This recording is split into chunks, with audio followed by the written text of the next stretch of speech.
कहानी का शीर्षक है बोझ। कविता अपने माता पिता की बहुत लाडली थी। 3 बड़े भाइयों की बहन थी।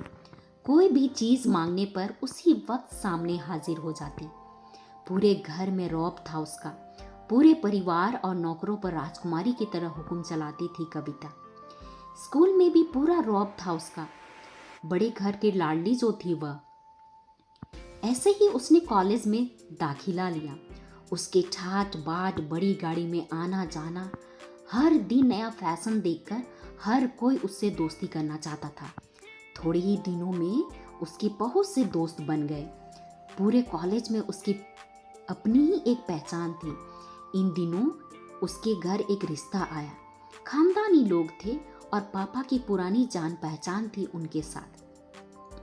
कविता के साथ कोई जबरदस्ती नहीं थी, पर कविता ने फिर भी हाँ कर दी, क्योंकि वह अपने परिवार से बहुत प्यार करती थी। वह जानती थी कि वह लोग उसका अच्छा ही सोचेंगे। लड़के का नाम राज था। राज काफी पढ़ा लिखा और समझदार लड़का था। ससुराल वाले भी बहुत अच्छे थे। ससुराल में कविता की जगह वैसी ही थी जैसे कि मायके में। कोई भी कार्य कविता की सलाह के बिना नहीं होता था। सबकी लाडली बहू बन गई थी वह। फिर उसके घर एक बेटे का जन्म हुआ। राहुल कविता को जान से प्यारा था। पोता पाकर ससुराल वाले तो फूले नहीं समाते थे। कविता कभी कभी सोचती कि उसकी किस्मत कितनी अच्छी है। उसका हर अपना उसे कितना प्यार करता है। चाहे जीवन में कैसा भी समय आए, मेरे अपने हमेशा मेरे साथ हैं। मैं कभी अकेले नहीं हो सकती। कितनी खुशकिस्मत हूँ मैं। पर शायद कविता की खुशियों को उसकी अपनी ही नज़र लग गई थी। एक दिन वो मायके जाने की जिद कर बैठी। राज को बहुत काम था, लेकिन वह फिर भी उसे ले गया। रास्ते में उनकी गाड़ी अन्य गाड़ी से टकरा गई। कविता, राज और राहुल बहुत बुरी तरह से जख्मी हो गए। काफी दिनों के इलाज के बाद राज और राहुल तो ठीक हो गए, लेकिन कविता पूरी तरह ठीक ना हो सकी। सर पर चोट लगने के कारण वह अपनी आंखों की रोशनी खो बैठी। अब कविता की किस्मत जैसे उल्टे पांव चलने लगी। मायके वाले कुछ दिनों तक उसे मिलने आते रहे, फिर कभी कभार फोन ही करके पूछ लेते कि अब कैसे हो।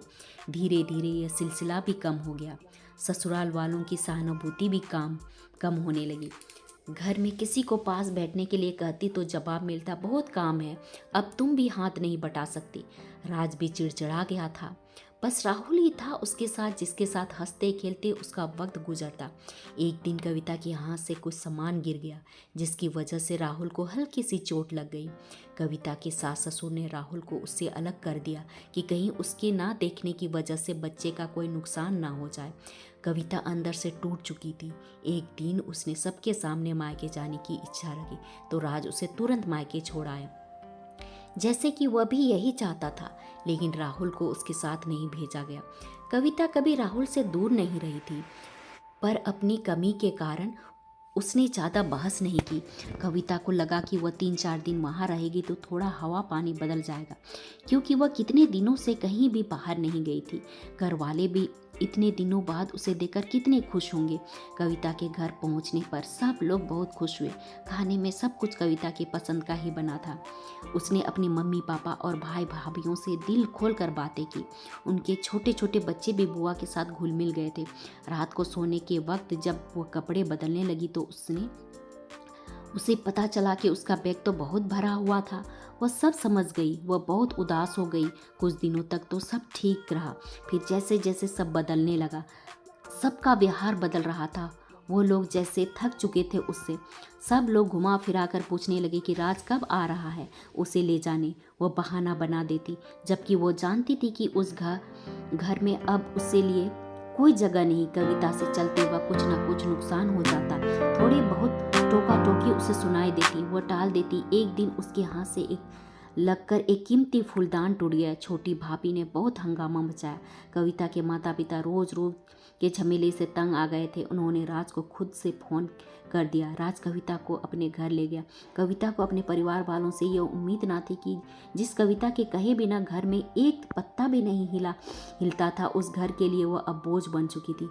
राज के साथ ससुराल आते वक्त वह बहुत खुश थी क्योंकि वह अपने घर जा रही थी, अपने जिगर के टुकड़े राहुल के पास। परंतु यह खुशी भी कुछ पल की ही थी। सारा बंदोबस्त पहले ही किया हुआ था। कविता को सीधे ऊपर वाले कमरे में पहुंचा दिया गया। राहुल से दूर रहने की सख्त चेतावनी दी गई। एक काम वाली लता को उसकी जिम्मेदारी सौंपी गई, जो उसके खाने पहनने जैसी जरूरतों का ध्यान रखती। कविता ज़्यादातर चुप ही रहती, कभी कभी काम वाली लता से थोड़ा बतिया लेती। उसके जरिए राहुल का पता चल जाता। सबकी लाडली बेटी और बहू सबके लिए लाडली से बोझ बन चुकी थी।